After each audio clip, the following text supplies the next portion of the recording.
In this lesson, we're going to be looking at angle of inclination, how to calculate the angle between two lines like this. Now, just a reminder, the inclination of a line or angle of inclination is the angle between the line, which I've highlighted here in yellow, and the positive x-axis. Remember, we start at the positive x-axis and we measure in an anti-clockwise direction until we reach the line. And that angle is called the angle of inclination. Same thing here, start at the positive x-axis, this green portion over here, and go anti-clockwise until we reach the line. That's the angle of inclination.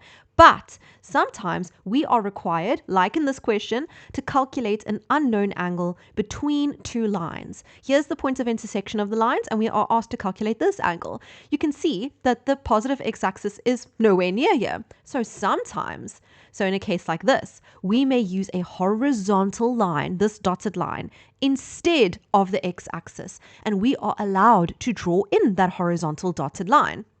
So say, for example, the question asks you to calculate alpha, that angle in between these two lines. Let's call this line number 1 and line number 2. What you are allowed to do is to take a horizontal line like this, and we are allowed to draw it in. Now, where you would draw it in is where the lines intersect. Do you see where the lines cross each other like that? That is where you would draw your dotted lines. You can draw it in pencil. Then what we will do is we will calculate two separate angles of inclinations because there's two lines. So remember, we start from the positive x-axis. In this case, it's not a positive x-axis, it's a horizontal line. So we start from the horizontal line, the right-hand side of the line like that, and we go anti-clockwise until we reach the line. So let's go from this horizontal line and we go anti-clockwise until we reach line number 1. Do you see this big angle over here? Let's call that theta number 1. Then I can calculate another angle of inclination. So that is the inclination of line 1. Then if I again start at the horizontal line and I go anti-clockwise and I stop by line 2, that gives me angle of inclination for the second line, or theta 2.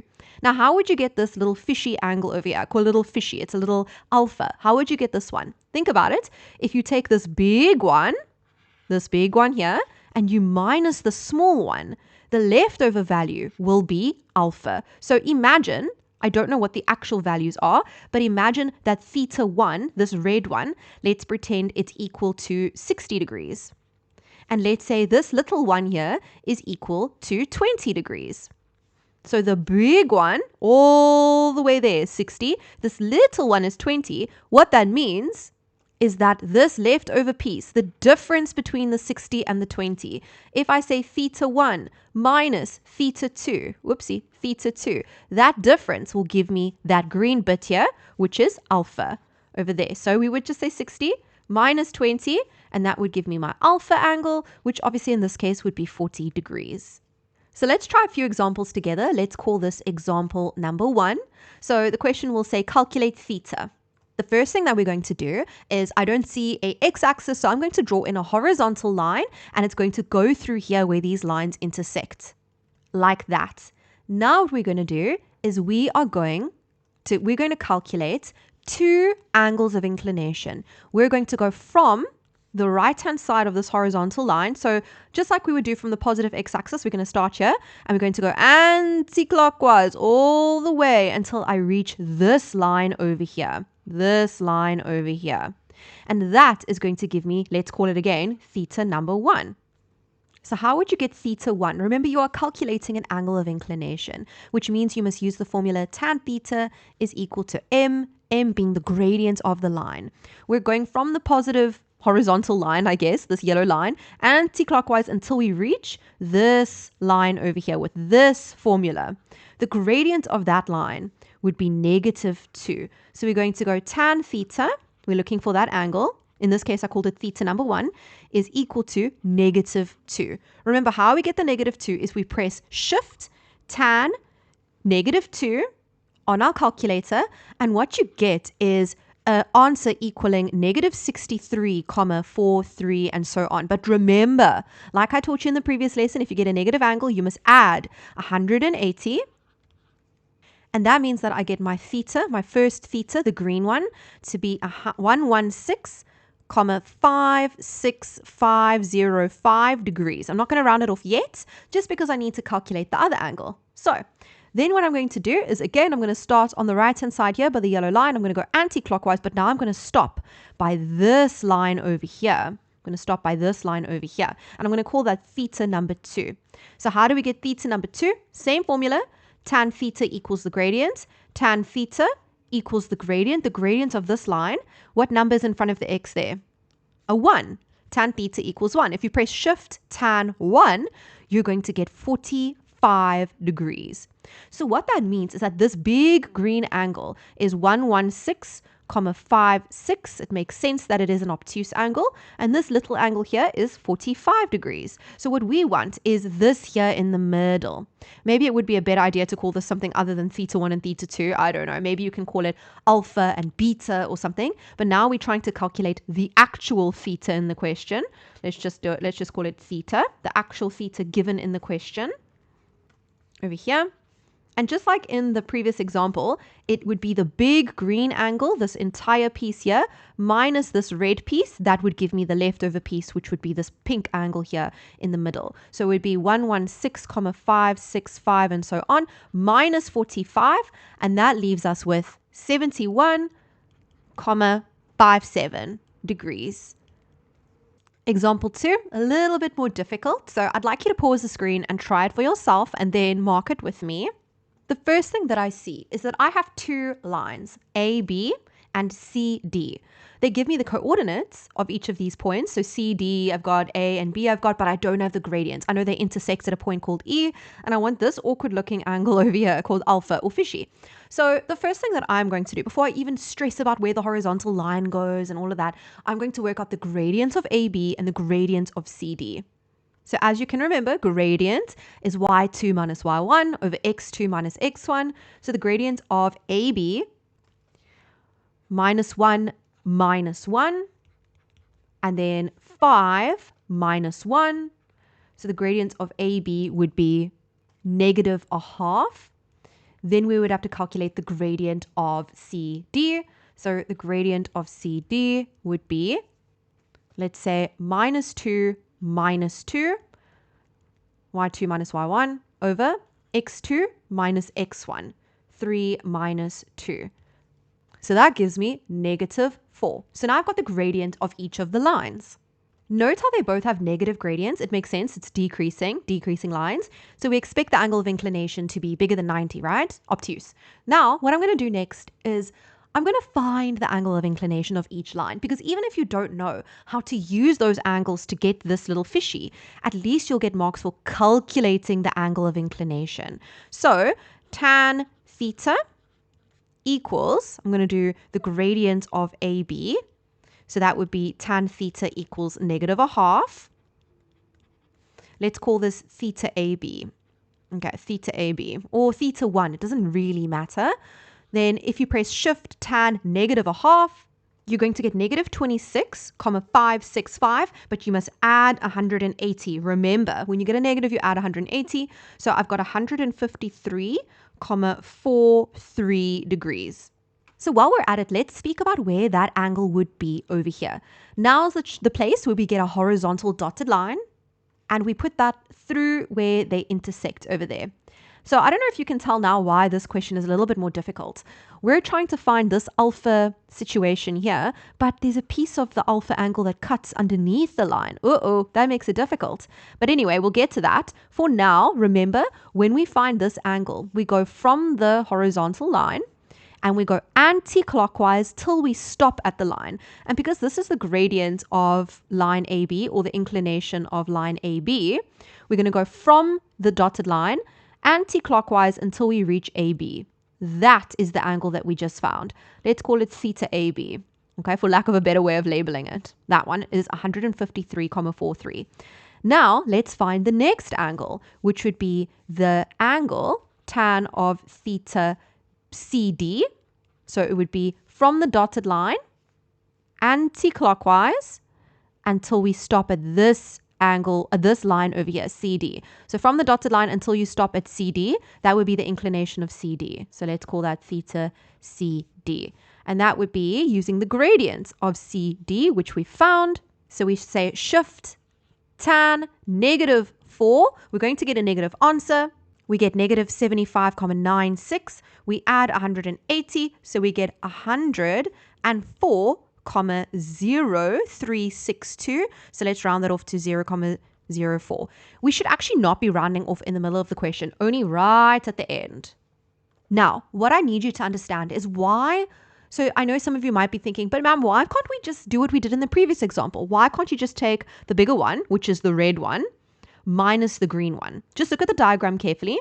If you had to take this bigger one, the red one, and subtract or get rid of this green one, what you would be left with is this angle over here, this little piece over here. Okay, and that's not the answer. The answer that I'm looking for is this angle over here. Remember, it's this entire angle.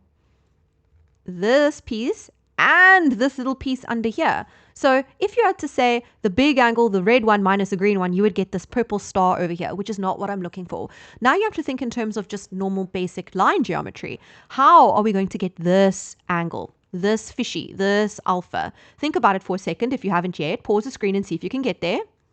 The easiest way for me to get there is to do the following. I'm going to calculate that purple angle, which we need to give a name. So the name that I'm giving this purple angle over here, it was the one that I drew with a star, this one over here. I'm going to call it angle BED. Remember, that's how you name an angle.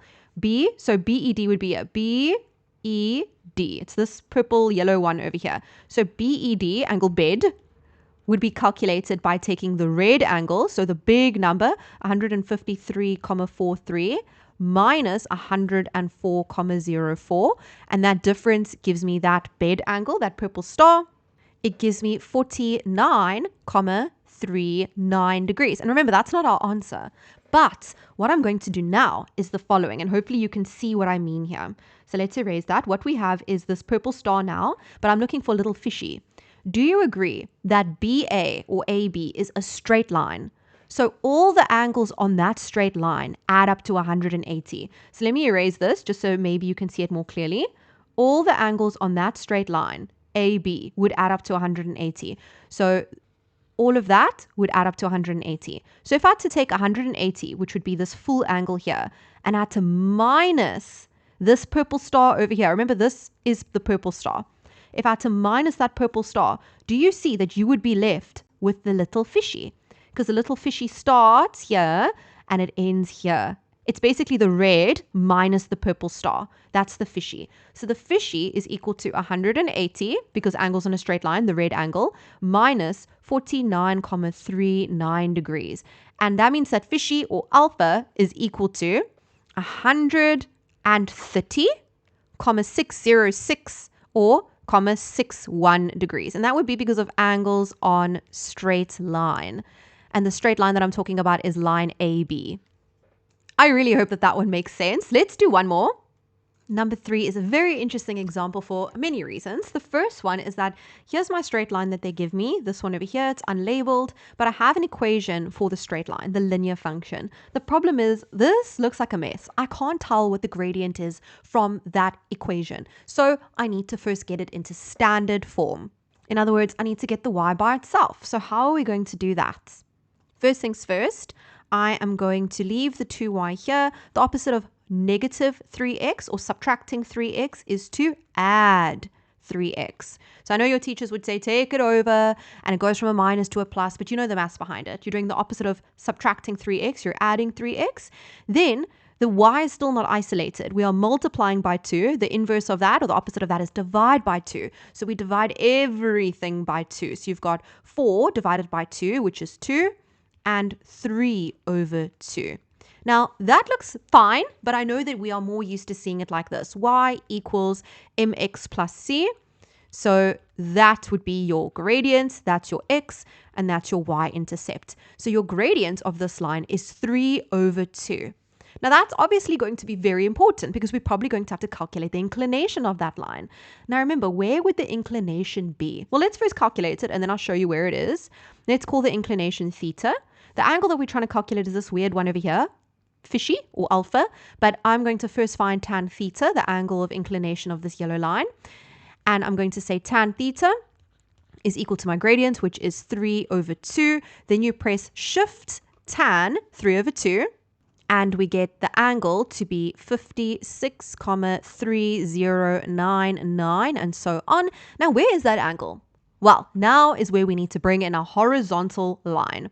So if I bring in my horizontal line, again, I'm going to make it where there's a point of intersection. So in other words, I'm looking for this angle up here, fishy or alpha. So I need to find the angle of inclination of the yellow line. So I'm going to bring this dotted line to that point of intersection here. I don't know if you can see it, where the line crosses the y-axis over there. If I do that, then this angle that I just calculated, the 56 angle, goes from this dotted line anti-clockwise and it stops at my line. So this angle here is 56,3099 degrees. Okay, but I'm trying to find fishy. I'm trying to find this one over here. What you need to know is that as every time you drop a horizontal line, so if you draw in your own horizontal line, you should know that it's going to be perfectly parallel to the x-axis. And what that means is that this angle over here will always be a 90-degree angle. So I hope you can see it now. I'm looking for little fishy, this angle over here, this alpha, and fishy or alpha is made up of this angle here, which is 56,3099, and this angle here, which is 90. So therefore, all we have to say is that alpha is equal to 90 degrees plus 56,3099, and that gives me 146,3099, which is 31 degrees. We can round off now. That's it. That's one way to do this. Let me show you another way quickly. You technically didn't even need to use a horizontal line in this question. What you could have done is the following. You should be aware of the fact that this is an angle of inclination, which one of the ways we defined it in the previous video is you use the x-axis. The x-axis is a horizontal line, and you go anti-clockwise until you reach the line. So anti-clockwise from the x-axis, I know we say the positive x-axis, but the reason why they say that is just because they want you to come anti-clockwise from the right-hand side like that. It's never going to be this way. Okay, that's why they say anti-clockwise from the positive x-axis. It's from the right-hand side here. So here's my horizontal line from the right-hand side, and you go anti-clockwise until you reach the line in question, which is this line. So from here to here, that angle over here is going to be the 56,31 degrees angle. Here is a little triangle. I hope you can see the triangle, this one over here. And it is, in fact, a 90-degree triangle. This angle here is 90 because this is the y-axis, this is the x-axis. What that means is I can find this angle over here. I don't know what to call it, so I'm just going to call it little star. Little star, hopefully in an exam they'll label this properly, but little star is equal to 180 minus 90 minus 56,31 because angle sum triangle. And when you do sum of angles in a triangle, you get 33,69 degrees. That is this angle over here. Then to get this little fishy angle, you can use angles on a straight line. Here's a straight line. We literally spoke about our straight line. The angles on a straight line add up to 180. So if you take that red angle, 180 angles on a straight line, minus the star that you just found, remember this is star, 33,69. Then that difference is our little fishy angle. That is our alpha angle. And that is equal to 146,31 degrees. And that would be angles on a straight line. Always give your reasons when you're doing geometry. So I prefer the first method. I don't know about you, but it does make use of a drawn in horizontal line, but it looks quicker. But you can also do it in this little triangle over here. I hope that you found this video helpful, and please check out the rest of my analytical geometry playlist or my maths playlist or my science playlist. And if you haven't subscribed to become one of my students yet, what are you waiting for? I love you all. Bye everyone.